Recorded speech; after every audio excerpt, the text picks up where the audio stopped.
Greetings and welcome to Ask a Pathfinder's advice video. Today we're going to be looking at playing truly evil characters. Let's get into it.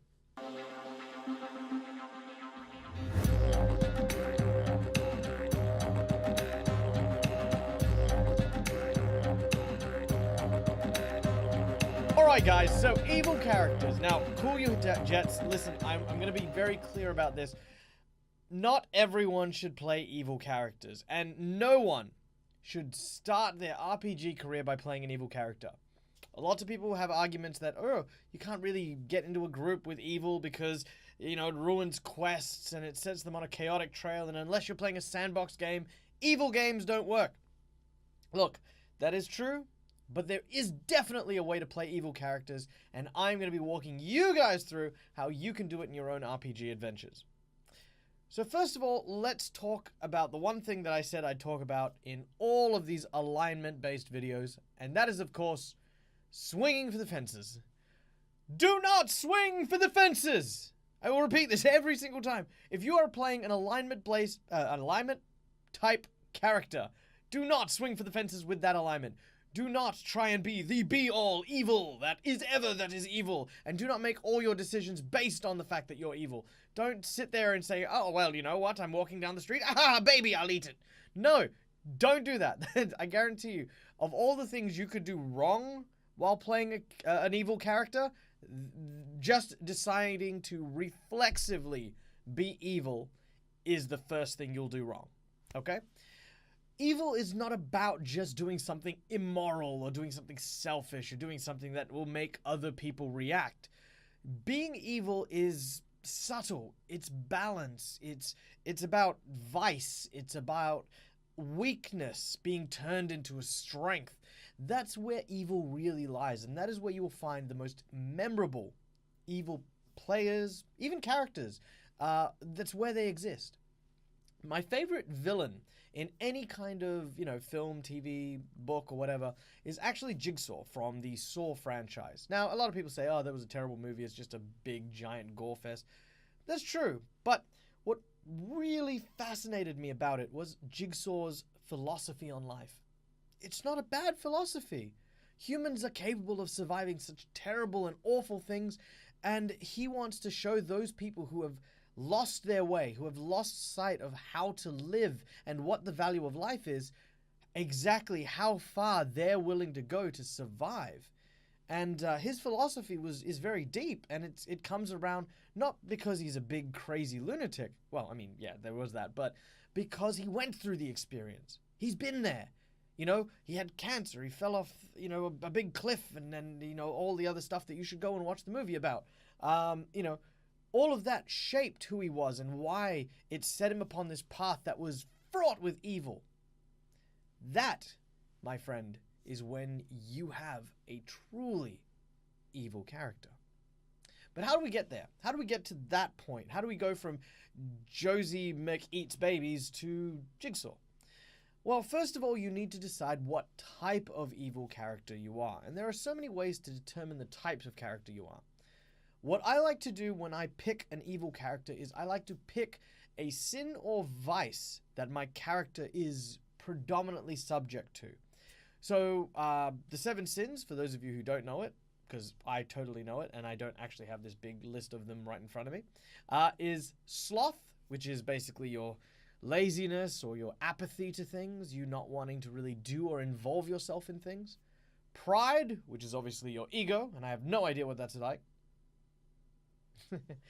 Greed, which is your desire for more than what you have, and that constant desire, you know, to fulfill an empty hole. Lust, which is, of course, sexy good times, yes. Well, not really. It's the difference between love and the physical action. Lust is more just all about physicality. Gluttony, very easy misconception here. A lot of people think gluttony is about food. Gluttony is about the never being satisfied. Slightly different to greed, which is all about wanting more.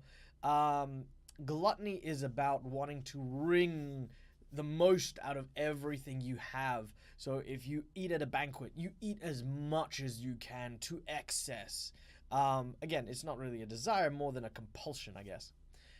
Envy is about desiring something that is not yours, something that it belongs to someone else, and you desire it because they are in possession of it. And lastly, of course, wrath, which is pure, unbridled rage, vengeance, anger, hatred, all that other stuff. And these 7 sins are very easy to base characters on. A good example is I had a character who was leaning towards the evil way of things, and he was very envious. He always compared himself to one of the other players at the table, and constantly got into fights with them.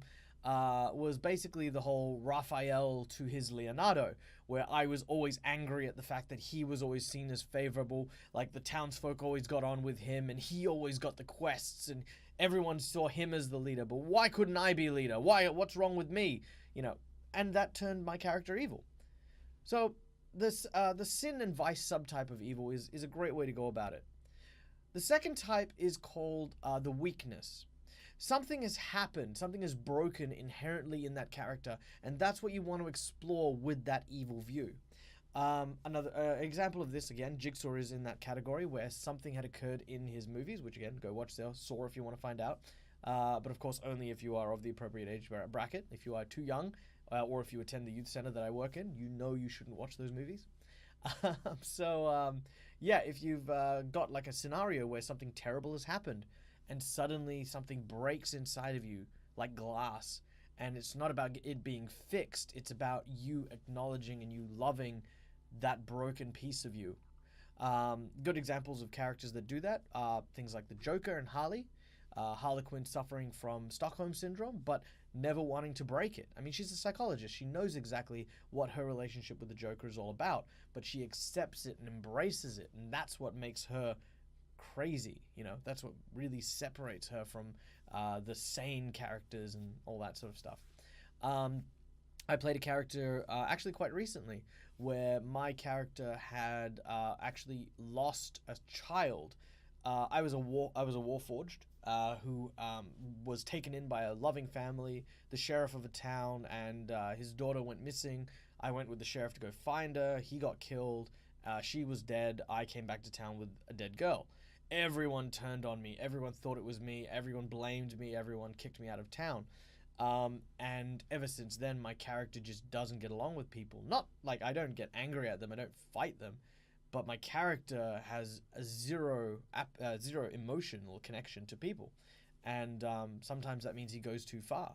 Like if someone is beating up an old man in the streets, he'll shoot him, take him out, and not feel anything. So yeah, you can play those kind of weak, broken characters, and they can make some of the best evil characters you'll play. Alright, so once you've kind of decided the type, where do we go from here? Well, when you play an evil character, there are 3 things you must, and I'm going to repeat this, and the editor is going to make a big flashing thing about this, must always make sure that even if you are evil, you are always loyal and working for the group, right? Now, you might view yourself as the character. No, well, I'm evil, and that's what my character will do. My character would steal from my party. I would kill them while they slept. I would do this. I would do that. You would not. The reason you would not is because you are a player sitting at a table with friends, with people who you want to game with in the future, I assume, and therefore you will actively make the decision to work for and with the group. Because at the point in which you are strong-arming your players into, well, we kind of have to let you be evil in order to have you be with us, but we're just, why are you, in any context, our characters would kick you out of the group. So who wins? Is it the I would be evil or the I would kick you out of the group? Neither win. Both fail and the group falls apart. So you need to focus your evil outside of the group. If you are the kind of person who is a serial killer, that's great. That's fantastic. Make your group uncomfortable. Lick knives while you sit in a corner, like sort of looking at them with, like kind of these weird, insane eyes. Sure, that's fine. You're not acting out against them. But never turn against them. Never bring it to that point, because at that point they're just going to go, well, no, we don't want you anymore. Lastly is communicate. As an evil character, it is your responsibility to communicate with your other players to make sure that your players are comfortable with the kind of evil that you're playing. I, at some point or another, was playing a cannibalistic character and did not realize that one of the players actually had a huge problem with cannibalism. And I'm a very descriptive individual, so when I made my attack and started eating people, I was admittedly a little gory, but they communicated with me that, oh, you know, like, I felt really uncomfortable about this, I don't want to really do that, and I felt terrible. I didn't want to make him feel that way. So since then, I've gotten used to the fact that I, as an evil character, tell people, like, hey, look, my character is the kind who is a kleptomaniac. Is anyone going to have an issue with that? I mean, I'm not going to steal from you guys, but if I just randomly steal stuff that, you know, even if we don't need it, are you guys going to be cool, back me up, you know? And they'll say either yes or no, and you play with that. You work with your group to find that right niche for your characters. I'm going to leave off with one last story. Where I actually played an assassin. And my intention, my idea, and this was understandably very early in my gaming career, I played a assassin who was trying to kill the leader of our group, who was a paladin. Now, I spoke with the player. I went and talked to him about my idea and how I want to go about it, and we went and we talked to the GM. Everyone was cool with the idea, but we couldn't figure out how we would get the group to work. So I was the forward scout. My character, hired to kill this guy, was keeping him safe until a point where I wanted to kill him. By the way, there's a whole other thing on being a forward scout. Never play a game where you are not actually part of the group and you are just stealthing in front and saving them in secret. It's not fun. It always fails. I've never seen a scenario where it's worked. If you've played a scenario where it's worked, leave a comment, let me know. But anyway, so we got talking and he came up with a great idea, and I loved this idea. My character was very egotistical. He was all about killing this person at his strongest. And so he approached me with an idea. His character figured out that an assassin was after him, went and approached me, and said, listen, you're here to kill me. I said, yeah. He said, well, if you're here to kill me and you don't turn in, what do they do? And I said, well, I guess they hire other assassins. Do you reckon they'd hire weaker assassins? Well, no, they'd probably hire assassins they thought were better than me. So wouldn't you rather kill the assassins that are better than you? And my character, you know, it clicked. It was like, hot damn, you're right. How dare these people think they're better than me? I'm the best assassin there is. I could kill all my competition that comes for you. And then we came up with an arrangement. I would keep him safe from assassins, which the GM threw at us. And in turn, if ever I got bored or assassins stopped coming after him, I would claim my contract. And it led to an amazing game. It was like this really weird frenemy kind of scenario. I'd save him, he'd save me. And it was very touching. And towards the end, we kind of wrapped the game. And it was never really figured out who killed who at the end. But it was implied that one of us died. So that was very cool. And I kind of got behind it as well. So thank you very much for listening, guys. I hope this really does help you.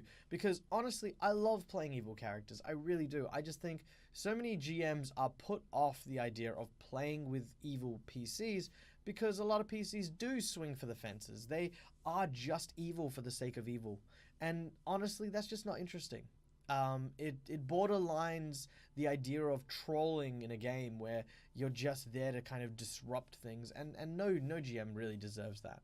So if you like this video, hit that like button. If you want to see more videos like this, and of course the other videos I will be doing, which are lawful and chaos characters, then hit that subscribe button and be on the lookout for them. If you want to see some of the other shows that I'm involved with, or you know, the friends of the Ask a Pathfinder group, we got tons of people out there. How to Be a Great Game Master is a fantastic series with a whole bunch of RPG advice, so be sure to go check them out as well.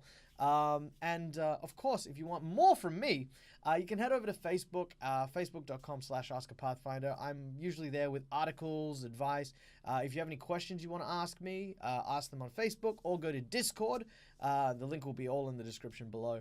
And if, of course, you want to help me make more videos like this of better quality, always improving, then you can become one of our cheeky goblins over at our Patreon website. So until next time, guys, as always, keep your dice rolling and make sure your ideas stay mindworm free. Have a good one.